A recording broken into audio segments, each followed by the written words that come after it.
Continuando entonces con las clases de este curso de HTML desde cero.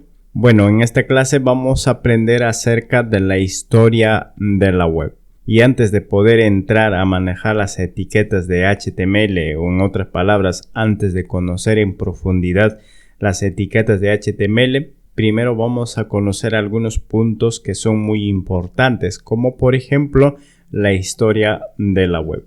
Bueno, en este caso te comparto esta información. De hecho, debajo de este video van a encontrar un botón para que puedan descargar este artículo. Bueno, aquí la historia de la web está resumido para que puedas ver cómo ha sido la historia de esta hermosa tecnología, podríamos decir, ¿ok?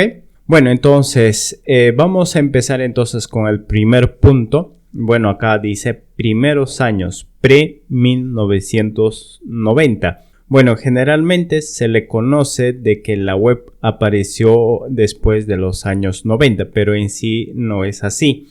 Bueno, antes de 1990 ya existía un prototipo o una investigación acerca de la web. Bueno, como sabemos, de hecho en el video anterior te expliqué qué era la web. La web era de que tú tengas un documento y en ese documento haya un vínculo o un hipervínculo. Bueno, hoy en día se le llama un enlace, cosa que ese enlace te llevaba a otro documento, ¿ok?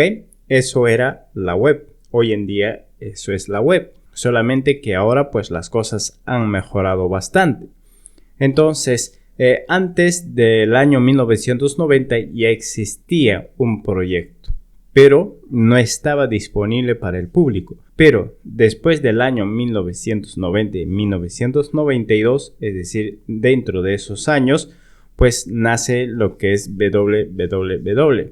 Bueno, el que desarrolla, el que inventa es el científico Tim Berners-Lee. Bueno, es el que desarrolló el primer navegador y el primer servidor para que pueda ser lanzado lo que es la primera página web al público en general, específicamente en el año 1991, ¿ok? Muy bien, entonces ahí es donde nace lo que es el lenguaje HTML. Bueno, ¿qué significa el lenguaje HTML? Bueno, en español significa lenguaje de marcado de hipertexto.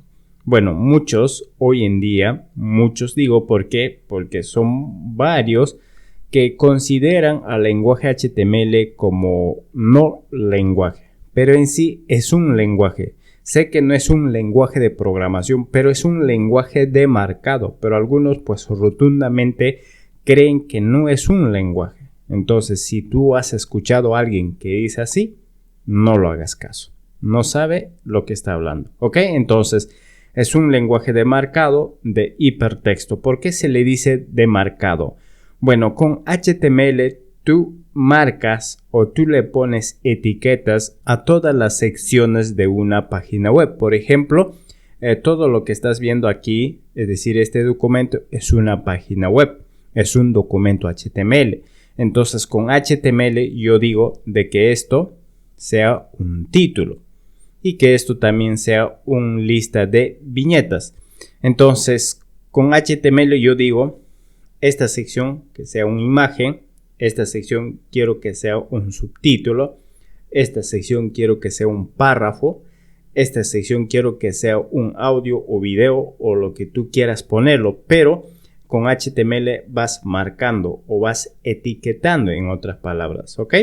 Entonces es por eso que se llama lenguaje de marcado de hipertexto. Bueno, hipertexto ya sabemos qué es. Hoy en día se les conoce como enlace o como link, ¿ok?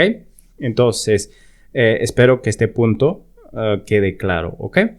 Muy bien. Luego pues aparece a mediados de los años 90 lo que se le conoce como la guerra de los navegadores. ¿Por qué la guerra de los navegadores? Bueno, primeramente, es decir, con la aparición de la web, bueno, surge un navegador. En este caso, pues el navegador Netscape. Bueno, cuando apareció el navegador Netscape, bueno, ahí era pues una maravilla. De hecho, en esos tiempos pues ni siquiera sabía, porque yo conocí lo que es el mundo de internet y de la web pues a mediados de los años 2000, es decir, en 2005, 2006 o 2004 recién yo conocí lo que es la web, pero a mediados de los años 90 pues ya existía esta tecnología y además pues había dos grandes empresas que estaban en guerra. Es decir, pues Netscape, una empresa llamada Netscape, lanzó un navegador y pues fue un boom. En otras palabras, este navegador hizo posible lo que es navegar en diferentes páginas. Entonces, al ver eso, Microsoft crea otro navegador. Bueno, si ustedes han conocido todavía ese navegador, entonces se recuerdan, llamado Internet Explorer, ¿ok?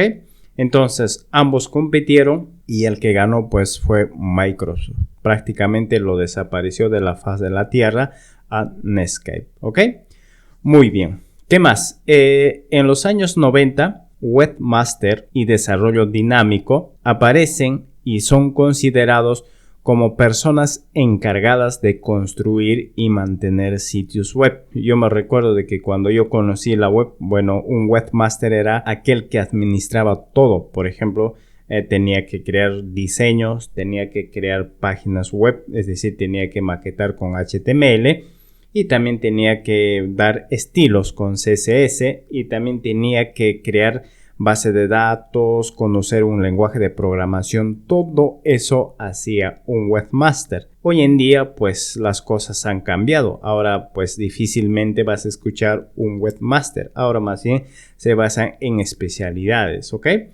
Entonces en esos tiempos aparece ese término. También en los años 90 pues aparece lo que es el lenguaje de programación PHP y para administrar lo que es base de datos aparece lo que es el MySQL. Muy bien. Ahora, en los años 2000 es el auge de los CMS. Hoy en día uno de los grandes CMS que sigue vivo y que sigue creciendo es pues llamado WordPress. Pero en esos tiempos pues aparece como por ejemplo WordPress en el año 2003. Luego aparece lo que es Joomla en el año 2005. Luego Drupal en el año 2000. Y luego también aparece lo que es Moodle. Bueno, Moodle se encarga prácticamente para poder crear una academia online o también se les dice como escuela en online, pero pues ahora es decir a estas alturas existen otras alternativas mucho mejores que estos CMS. Bueno, algunos ya están por desaparecer. Por ejemplo, Joomla era superior a WordPress, pero hoy en día pues está por desaparecer, pero he visto todavía que están utilizando este CMS, pero WordPress sí a estas alturas ha crecido bastante. De hecho, según las encuestas, WordPress tiene, es decir, con WordPress están creadas más de 40% de sitios web que existen en todo Internet. Entonces WordPress tiene más para poder permanecer en Internet, ¿ok? Luego aparece lo que es HTML5, es decir, HTML5 es lanzado en el año 2008. Pero en 2014 pues se lanza de manera oficial con soporte y además desde ese año pues se estandariza lo que es el HTML5. Bueno, HTML5 trae bastantes mejoras para que los desarrolladores puedan crear páginas web interesantes, como por ejemplo HTML5 trae para que pueda soportar lo que son las multimedias, gráficos avanzados, y también mejoró lo que es la semántica de la web. De hecho, ese punto también vamos a verlo en este curso. Entonces, antes pues existía lo que es HTML, luego apareció HTML4, luego XHTML, que era una barbaridad. Por cierto, para mí era un dolor de cabeza porque en esos tiempos pues recién estuve aprendiendo estas tecnologías, pero fue un dolor de cabeza porque había diferentes versiones y era una confusión. Pero con HTML5 las cosas han cambiado, es decir, pues todos hablaban el mismo idioma. Es como un ejemplo para poder entender mejor, ¿ok? Muy bien, entonces luego a finales de los años 2000 y 2010 lo que aparece lo que es la revolución de las aplicaciones web. Por ejemplo, se produjo una división clara entre frontend, la parte del cliente, y backend, la parte del servidor. Bueno, te dije de que antes pues había un webmaster que se dedicaba a todo, pero luego pues aparecieron las divisiones. Lo que es backend solamente se encargaba de lo que es del servidor y los frontend solamente se encargaban del lado del cliente. Es decir, pues todo lo que se ve en el navegador, los especialistas en frontend, bueno, se encargan de eso. Y todo lo que está sucediendo detrás del navegador, es decir, algo que tú no ves, bueno, en este caso se encargan los especialistas en backend, ¿ok? Muy bien. Luego también aparecieron más responsabilidades para el cliente, en otras palabras, para el navegador, porque el navegador pues tenía que ser muy potente, porque HTML pues trajo muchas mejoras y muchas herramientas para que se pueda utilizarse. Entonces aparecieron más responsabilidades para el navegador y entonces también aparecieron navegadores potentes y robustos, ¿ok? Luego aparecieron lo que son los frameworks, como por ejemplo AngularJS en el año 2010. Luego apareció lo que es React en el año 2013. Luego apareció lo que es Vue en el año 2014. Y luego pues aparece otro que es Angular en 2016. Prácticamente el nombre casi lo mismo, pero en sí son diferentes, ¿ok? Bueno, en esos tiempos, aproximadamente en el año 2013 y 2014 o hasta 2016, pues el líder era Angular, pero hoy en día el líder es React, ¿ok? Muy bien, continuamos. Profesionalización del desarrollo web. Bueno, acá nos dice de que la complejidad creciente de las aplicaciones web llevó a una división más clara entre diseñadores web y desarrolladores frontend. Bueno, primero se dividió lo que son los backend y los frontend, ¿ok? Luego, a medida que avanzaban los tiempos, las cosas se ponían más complejas. Entonces, bueno, en ahí se divide también lo que son los frontend y los diseñadores web. Bueno, los diseñadores web solamente se encargan de agarrar una aplicación, diseñar lo que es la parte visual de una página web. Mientras que los frontend se encargan a implementar, es decir, a desarrollar con HTML, CSS y luego lo que es JavaScript. Y entonces podemos decir que eran distintos. Los diseñadores podían agarrar lo que es un Photoshop y luego pues diseñar una página web.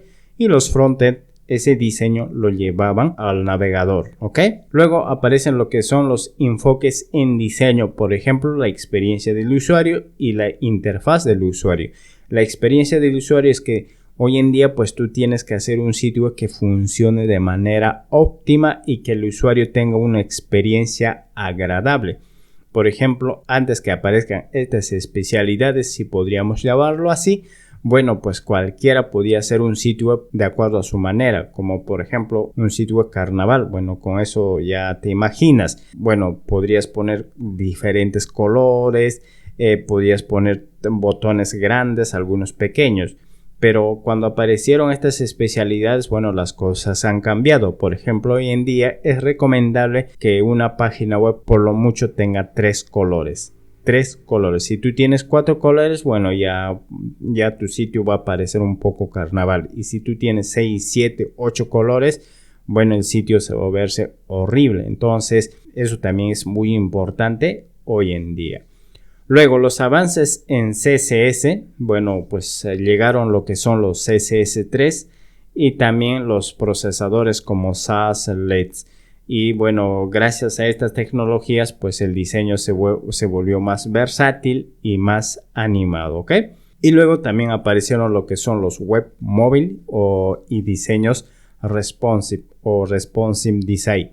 Lo que quiere decir es que tú puedes crear una página web para que pueda ser adaptable para cualquier dispositivo. Por ejemplo, una página web puede funcionar correctamente en el escritorio, también puede funcionar correctamente en tu móvil, también puede funcionar correctamente en tablet. Es decir, tú puedes diseñar hoy en día, es decir, puedes desarrollar una página web para que sea totalmente responsive, ¿ok?